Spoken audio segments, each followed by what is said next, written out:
ምዕራፍ 32 ኢዮብም ራሱን ጻድቅ አድርጎ ነበርና እነዚያ ሦስቱ ሰዎች መመለስን ተዉ። ከራም ወገን የሆነ የቡዛዊው የባርክኤል ልጅ የኤሊሁም ቁጣ ነደደ። ከእግዚአብሔር ይልቅ ራሱን ጻድቅ አድርጎ ነበርና ኢዮብን ተቆጣው። ደግሞም በኢዮብ ፈረዱበት እንጂ የሚገባ መልስ ስላላገኙ በሦስቱ ባልንጀሮቹ ላይ ተቆጣ። ኤሊሁ ግን ከእርሱ ይልቅ ሽማግሌዎች ነበሩና ከኢዮብ ጋር መናገርን ጠብቆ ነበር። ኤሊሁም በእነዚህ በሦስቱ ሰዎች አፍ መልስ እንደሌለ ባየ ጊዜ ቁጣው ነደደ። የቡዛዊው የባርክኤል ልጅ ኤሊሁም ተናገረ፣ እንዲህም አለ፣ እኔ በዕድሜ ታናሽ ነኝ፣ እናንተ ግን ሽማግሌዎች ናችሁ። ስለዚህም ሰጋው፣ ዕውቀቴን እገልጥላችሁ ዘንድ ፈራሁ። እንደዚህም አልሁ፣ ዓመታት በተናገሩ ነበር፣ የዓመታትም ብዛት ጥበብን ባስተማረች ነበር። ነገር ግን በሰው ውስጥ መንፈስ አለ፣ ሁሉንም የሚችል የአምላክ እስትንፋስ ማስተዋልን ይሰጣል። በዕድሜ ያረጁ ጠቢባን አይደሉም፣ ሽማግሌዎችም ፍርድን አያስተውሉም። ስለዚህም ስሙኝ፣ እኔ ደግሞ ዕውቀቴን እገልጥላችኋለሁ አልሁ።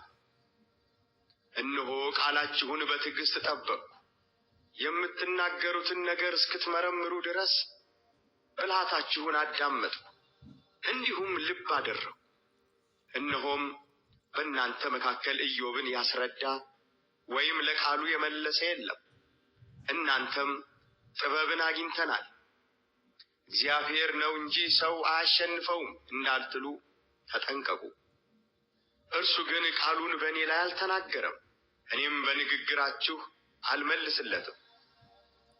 እነርሱ ደነገጡ፣ ዳግመኛም አልመለሱም፣ የሚናገሩትንም አጡ።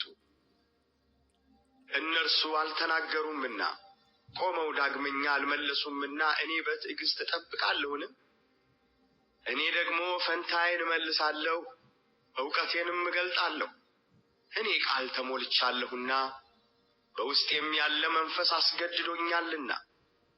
በተሃ ጠጅ እንደ ተሞላና ሊቀደድ እንደ ቀረበ አቅማዳ፣ ሊፈነዳ እንደማይችል እንደ ወይን ጠጅ አቅማዳ እነሆ አንጀቴ ሆነ። ጥቂት እንድተነፍስ እናገራለሁ፣ ከንፈሬን ገልጬ እመልሳለሁ። ለሰው ፊት ግን አላደላም፣ ሰውንም አላቆላምጥም። በማቆላመጥ እናገር ዘንድ አላውቅምና፣ ያለዚያስ ፈጣሪዬ ፈጥኖ ከሕይወቴ ይለየኝ ነበር።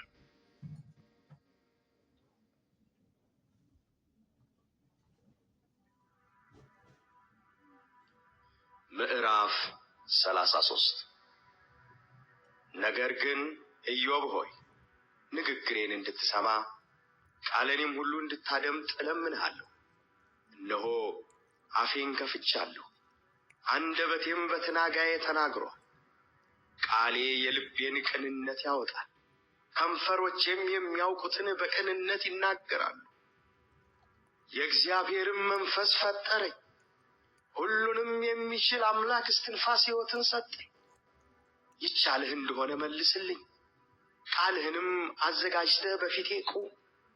እነሆ በእግዚአብሔር ፊት እኔ እንደ አንተ ነኝ፣ እኔ ደግሞ ከጭቃ የተፈጠርሁ ነኝ።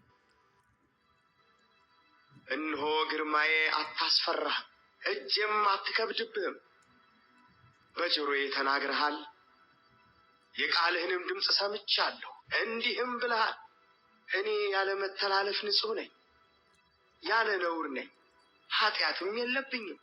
እነሆ ምክንያት አግኝቶብኛል፣ እንደ ጠላቱም ቆጥሮኛል። እግሬን በግንድ አጣበቀ፣ መንገዴንም ሁሉ ተመለከተ። እነሆ አንተ በዚህ ጻድቅ አይደለህም፣ እግዚአብሔር ከሰው ይበልጣል ብዬ እመልስልሃለሁ። አንተ ለቃሌ ሁሉ አይመልስልኝም ብለህ ስለምን ከእርሱ ጋር ትከራከራለህ? እግዚአብሔር በአንድ መንገድ በሌላም ይናገራል፣ ሰው ግን አያስተውለውም። በሕልም በሌሊት ራእይ አፍላ እንቅልፍ በሰዎች ላይ ሲወድቅ በአልጋ ላይ ተኝተው ሳሉ በዚያን ጊዜ የሰዎችን ጆሮ ይከፍታል፣ በተግሣጹም ያስደነግጣቸዋል። ሰውን ከክፉ ሥራው ይመልሰው ዘንድ ከሰውም ትዕቢትን ይሰውር ዘንድ ነፍሱን ከጉድጓድ በሰይፍም እንዳይጠፋ ሕይወቱን ይጠብቃል። ደግሞ በአልጋ ላይ በደዌ ይገሥጸዋል፣ አጥንቱንም ሁሉ ያደነዝዛል። ሕይወቱም እንጀራን ነፍሱም ጣፋጭ መብልን ትጠላለች። ሥጋው እስከማይታይ ድረስ ይሰለስላል፣ ተሸፍኖ የነበረውም አጥንት ይገለጣል። ነፍሱ ወደ ጉድጓዱ ሕይወቱም ወደሚገድሏት ቀርባለች። የቀናውን መንገድ ለሰው ያስታውቀው ዘንድ ከሺህ አንድ ሆኖ የሚተረጉም መልአክ ቢገኝለት እየራራለት ቤዛ አግኝቻለሁና ወደ ጉድጓድ እንዳይወርድ አድነው ቢለው ሥጋው እንደ ሕፃን ሥጋ ይለመልማል፣ ወደ ጉብዝናውም ዘመን ይመለሳል። ወደ እግዚአብሔር ይጸልያል፣ እርሱም ሞገስን ይሰጠዋል፣ ፊቱንም በደስታ ያሳየዋል። ለሰውም ጽድቁን ይመልስለታል። እርሱም በሰው ፊት እየዘመረ እኔ በድያለሁ፣ ቅኑንም አጣምሜአለሁ፣ የሚገባኝንም ብድራት አልተቀበልሁም፣ ነፍሴ ወደ ጉድጓድ እንዳትወርድ አድኗታል፣ ሕይወቴም ብርሃን ታያለች ይላል። እግዚአብሔር ይህን ሁሉ 2 ጊዜና 3 ጊዜ ከሰው ጋር ያደርጋል። ይህም ነፍሱን ከጉድጓድ ይመልስ ዘንድ በሕያዋንም ብርሃን ያበራ ዘንድ ነው። ኢዮብ ሆይ አድምጥ፣ እኔንም ስማ፣ ዝም በል እኔም እናገራለሁ። ነገር ቢኖርህ መልስልኝ፣ ትጸድቅ ዘንድ እወዳለሁና ተናገር። ያለዚያም እኔን ስማ፣ ዝም በል እኔም ጥበብን አስተምርሃለሁ።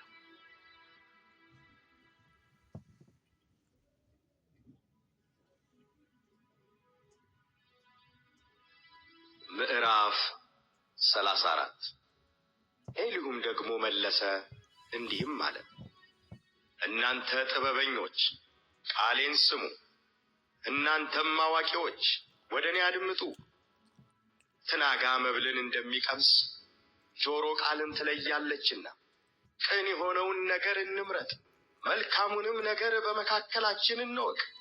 ኢዮብም እኔ ጻድቅ ነኝ፣ እግዚአብሔር ግን ፍርዴን አስወገደ፣ ምንም እውነተኛ ብሆን እንደ ውሸተኛ ተቆጣ፣ ምንም ባልበድል ቁስሌ የማይፈወስ ነው ብሏል። ኢዮብም በእግዚአብሔር መደሰት ለሰው ምንም አይጠቅምም ብሏልና ከበደለኞች ጋር የሚተባበር ክፉ ከሚያደርጉስ ጋር የሚሄድ መሳለቅን እንደ ውሃ የሚጠጣት እንደ ኢዮብ ያለ ሰው ማን ነው? ስለዚህ እናንተ አእምሮ ያላችሁ ሰዎች ስሙኝ። ክፋትን ያደርግ ዘንድ ከእግዚአብሔር በደልንም ይሠራ ዘንድ ሁሉን ከሚችል አምላክ ይራቅ። ለሰው ሥራውን ይመልስለታል፣ ሰውም እንደ መንገዱ ያገኝ ዘንድ ያደርጋል። በእውነት እግዚአብሔር ክፉ አይሠራም፣ ሁሉንም የሚችል አምላክ ፍርድን ጠማማ አያደርግም። ምድርን አደራ የሰጠው ማን ነው? ዓለምንስ ሁሉ በእርሱ ላይ ያኖረ ማን ነው? እርሱ ልቡን ወደ ራሱ ቢመልስ መንፈሱንና እስትንፋሱን ወደ ራሱ ቢሰበስብ ሥጋ ለባሽ ሁሉ በአንድነት ይጠፋል፣ ሰውም ወደ አፈር ይመለሳል። አስተዋይ ብትሆን ይህን ስማ፣ የንግግሬንም ቃል አድምጥ። በውኑ ጽድቅን የሚጠላ ይሰለጥናልን? ጻድቅና ኃያል የሆነውስ በደለኛ ታደርገዋለህን? ማንም ሰው ንጉሥን በደለኛ ነህ፣ መኳንንቱንም ማንም ሰው ንጉሡን በደለኛ ነህ፣ መኳንንቱንም ክፉዎች ናችሁ ይላልን? እነርሱ ሁሉ የእጁ ሥራ ናቸውና በአለቆች ፊት አያደላም። ባለጠጋውንም ሰው ከድሃው ይበልጥ አይመለከትም። እነርሱ በመንፈቀ ሌሊት በድንገት ይሞታሉ። ሕዝቡ ተንቀጥቅጦ ያልፋል፣ ኃያላንም ያለ እጅ ይነጠቃሉ። ዓይኖቹ በሰው መንገድ ላይ ናቸው፣ እርምጃውንም ሁሉ ያያል። ኃጢአትን የሚሰሩ ይሰወሩበት ዘንድ ጨለማ ወይም የሞት ጥላ የለም። ሰው በእግዚአብሔር ፊት ለመፈራረድ እንዲመጣ ጊዜ አይወሰንለትም። ታላላቆችን ያለ ምርመራ ይሰባብራል፣ በእነርሱም ፈንታ ሌሎችን ያቆማል። ሥራቸውን ያውቃል፣ እንዲደቁም በሌሊት ይገለባብጣቸዋል። ሰዎች እያዩ እንደ ክፉዎች ይመታቸዋል። የድሃውን ለቅሶ ወደ እርሱ ያደርሱ ዘንድ እርሱም የችግረኛውን ድምፅ ይሰማ ዘንድ እርሱን ከመከተል ፈቀቅ ብለዋልና ከመንገዱም ሁሉ አንዱን አልተመለከቱምና። በሕዝብ ወይም በሰው ዘንድ ቢሆን እርሱ ቢያሳርፍ የሚፈርድ ማን ነው? ፊቱንስ ቢሰውር የሚያየው ማን ነው? ይህም ዝንጉ ሰው እንዳይነግሥ ሕዝቡንም የሚያጠምድ እንዳይኖር ነው። እግዚአብሔርን እኔ ሳልበድል ቅጣት ተቀበልሁ፣ የማላየውንም ነገር አንተ አስተምረኝ፣ ኃጢአትንም ሰርቼ እንደሆነ ደግሜ አልሠራም የሚለው ማን ነው? በእውነት አንተ ጥለኸዋልና ፍዳው አንተ እንደምትወደው ይሆናልን? አንተ ትመርጣለህ እንጂ እኔ አይደለሁም። ስለዚህ የምታውቀውን ተናገር። የሚሰሙኝ ጥበበኞች ሁሉ አስተዋዮችም እንዲህ ይሉኛል፣ ኢዮብ ያለ እውቀት ተናግሯል፣ ቃሉም በአእምሮ አይደለችም። ኢዮብ እስከ ፍጻሜ ድረስ ምን ነው በተፈተነ ኖሮ። እርሱ እንደ ክፉዎች መልሷልና በኃጢአቱም ላይ ዓመፅን ጨምሯልና በእኛም መካከል በእጁ ያጨበጭባልና ቃልንም በእግዚአብሔር ላይ ያበዛልና።